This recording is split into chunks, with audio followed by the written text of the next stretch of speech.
Hello, the internet, and thank you for being here. So, I decided I need to keep myself on something of a regular YouTube schedule, and what better way to motivate myself than to give myself an endless, ever-looming deadline, and as it just so happens, this is the kind of thing I nerd out on anyway. So, if you'll come with me, I'd like to take you over everything I consider relevant in automotive news this week. We're going to start off with the Genesis G70. The car's finally shipped. It was originally slated to arrive in showrooms sometime last spring, but better late than never, I guess. This all-new offering from the Korean automaker is the first original Genesis model. That means it won't share any vehicles with sister brands Hyundai or Kia, and hopes to diversify the brand by attracting younger buyers and women. They hope to have models shipped to as many as 200 dealerships by the end of the year, with the base model being available for just under $36,000, but can be optioned up to a price point of around $53,000.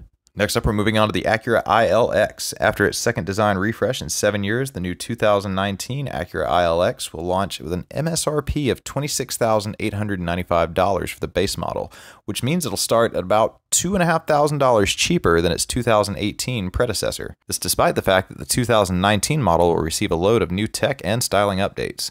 For context, the base model 2018 Audi A3 will cost you about $33,000. And a 2019 BMW 2 Series will run you about $35,000. The new entry-level sedan began arriving in dealerships on October 10th. And for those Cadillac enthusiasts out there, there's been some newly surfaced spy shots of a heavily camouflaged and previously never-before-seen vehicle making its way around GM's Milford Proving Grounds this week, and all signs being the first sighting of the upcoming Cadillac CT4, which is scheduled to replace the ATS as Caddy's entry-level sedan sometime in 2020. While details on the sedan are not yet available, we do know that it will include GM's new Super Cruise semi-autonomous driving system, and it will be built alongside its big brother, the CT5, coming out in 2019. Moving on, we're going to go over everything we know so far about the Jaguar F-Type.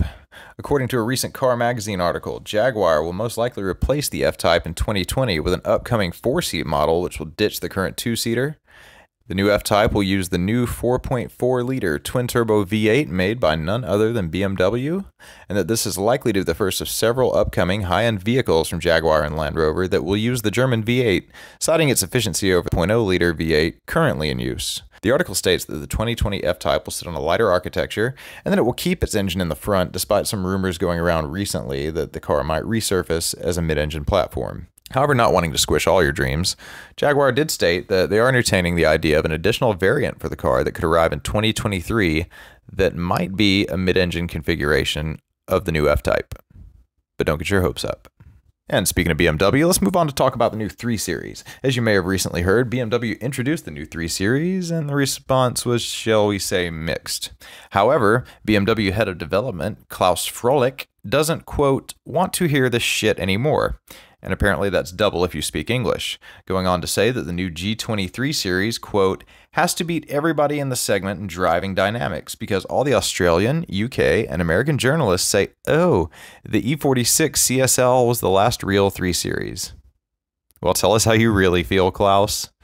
And while I'm inclined to agree with most of the other Australian, UK, and American journalists on this, BMW has stated that the upcoming 3 Series is entirely new and will weigh less than the current F33 series.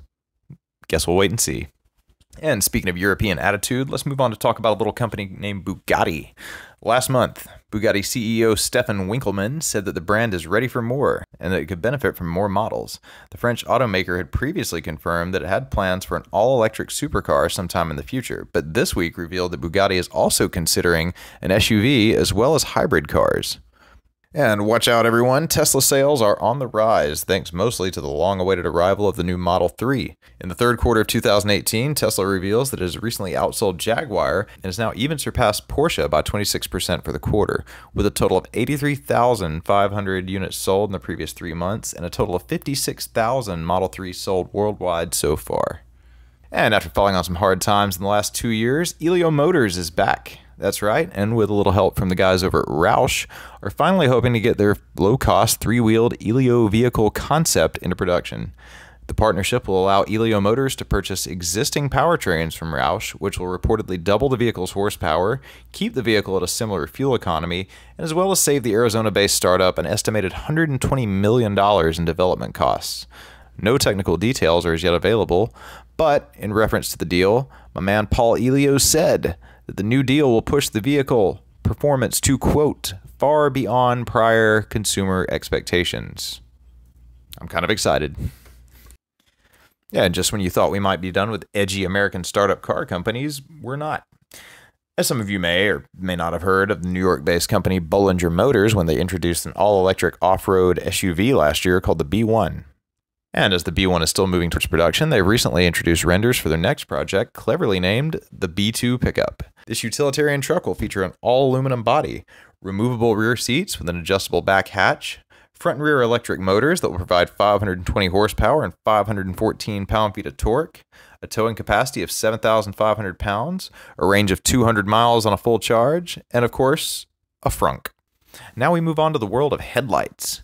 This week, after years of petitioning from brands like Toyota and Audi, may have finally convinced the federal government to relax regulations on adaptive driving beam headlights. For those of you not in the know, ADB headlights are smart headlights that use sensors that can selectively dim specific portions of the headlight so as not to blind oncoming drivers while simultaneously illuminating the road in front of you. The tech is already available in Europe and some Asian markets. And in the world of recalls, Mazda is recalling 48,000 of its 2009 and 2010 Mazda 6 sedans because the suspension components may rust to the point that they break and that the driver may lose control of the vehicle. No crashes have yet to be attributed to this issue.